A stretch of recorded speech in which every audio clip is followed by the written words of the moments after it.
Father, forgive them, for they not know what they do.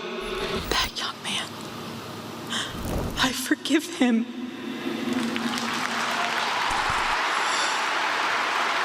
Imagine a stadium packed with 60,000 people holding their breath as Erika Kirk steps to the mic, just days after her husband's assassination. Instead of anger, she looks into the crowd and says, "I forgive him."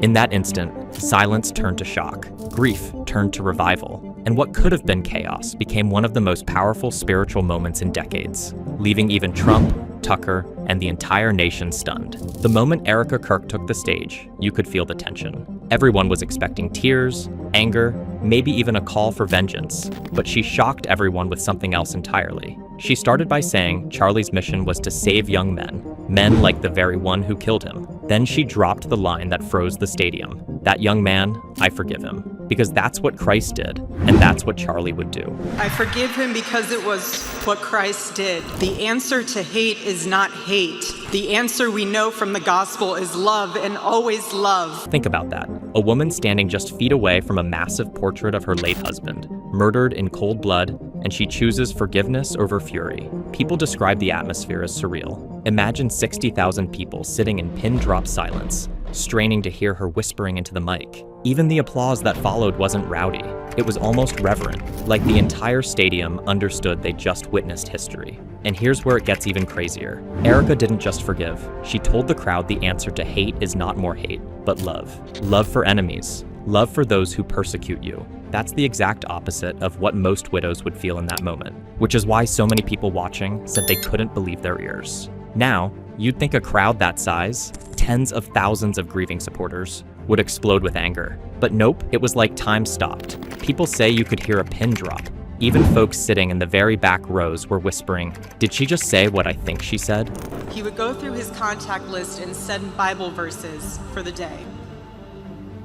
He knew that faith was a habit. The more you live it, the more it grows.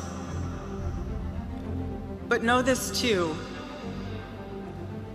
The seed has only just been planted.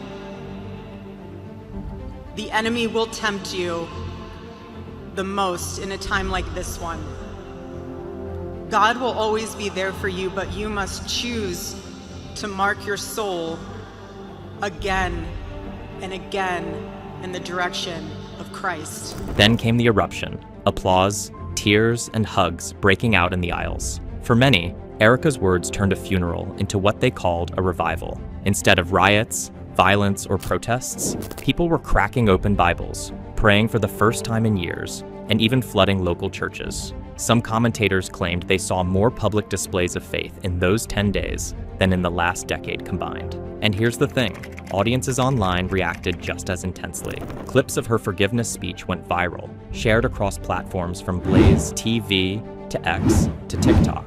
Even people who disagreed with Charlie's politics admitted Erika's grace was something rare, something that cut through the noise. But it wasn't just the audience. The guest list for that memorial was stacked with high-profile figures, and their reactions tell you just how deep this moment cut. Donald Trump was there, and while he isn't exactly known for talking about forgiveness, but through it all, the core of Charlie's message and his basic method never changed. It never really changed. He stayed the same person also.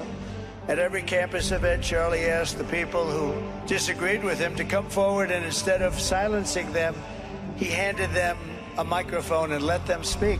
Even he framed the event as a moment of respect. He called Charlie a master builder and praised Erika for her strength. Don Jr. lightened the mood with a joke, impersonating his dad and making the audience laugh. Anyone who's seen me on social media knows I'm far more likely to crack a joke or get myself in trouble for posting some grossly inappropriate memes than I am to shed a tear.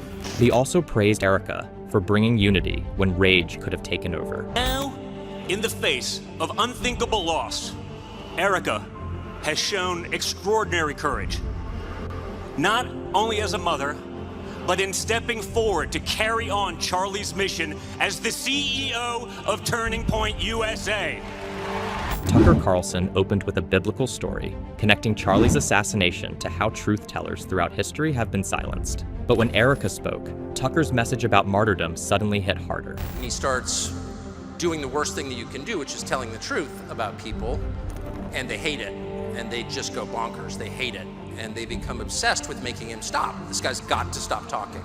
We've got to shut this guy up. The crowd connected the dots. When a tyrant dies, their rule ends. But when a martyr dies, their influence begins. Stephen Miller, known for his fiery rhetoric, went full throttle, warning the opposition that Erika's forgiveness didn't mean weakness. Those tears have been turned into fire in our hearts. And that fire burns with a righteous fury that our enemies cannot comprehend or understand. When I see Erika and her strength and her courage, I'm reminded of a famous expression. The storm whispers to the warrior that you cannot withstand my strength. And the warrior whispers back, I am the storm.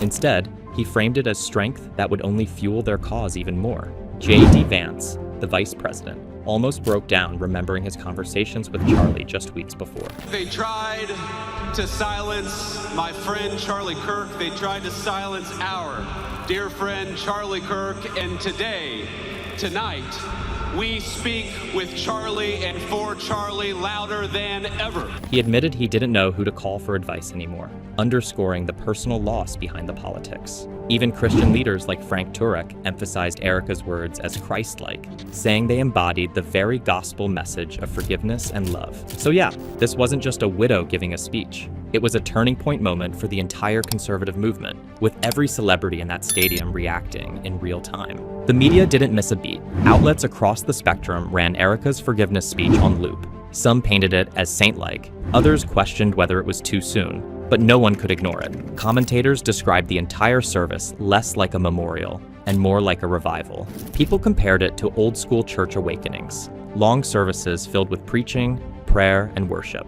Attendees said they felt the presence of the Holy Spirit, with strangers hugging and crying together. The international ripple effect? Massive. In South Korea, churches reportedly held services in Charlie's honor. In London, crowds of thousands marched with signs referencing his legacy. Across social media, the hashtag #forgiveness trended for days. Even critics admitted the speech had shifted the narrative from anger and division to something bigger: faith, unity, and resilience. And get this, commentators pointed out that unlike many high-profile tragedies, there were no riots, no buildings burning, no revenge attacks in Charlie's name. Instead, Erika's speech channeled grief into faith. That's why people started calling it not just a memorial, but the turning point of America itself. Erika's words sparked debate. Did forgiveness mean letting the shooter off the hook? Not at all. In Christianity, forgiveness frees your own heart from bitterness, but justice still plays out in court. Erika walked that line perfectly. She forgave without excusing, giving supporters space to grieve without turning to vengeance. For many, it was also the moment she stepped into Charlie's shoes as a leader. At that podium, Erika didn't just endure, she owned it. And since then, she's been stepping up publicly, guiding Turning Point USA, and carrying Charlie's mission forward. Her speech wasn't just about grace. It was her way of saying, I'm here and I'm not backing down. Erika Kirk could have unleashed anger, but instead she chose forgiveness. And in that moment, she didn't just honor Charlie, she stunned the world. From Trump to Tucker to the thousands in that stadium, everyone saw it. This wasn't just a memorial, it was the rise of a new force. Her words turned grief into unity, silence into revival, and left one haunting question hanging in the air. Was this a fleeting moment of grace, or the beginning of a movement that could reshape America's future?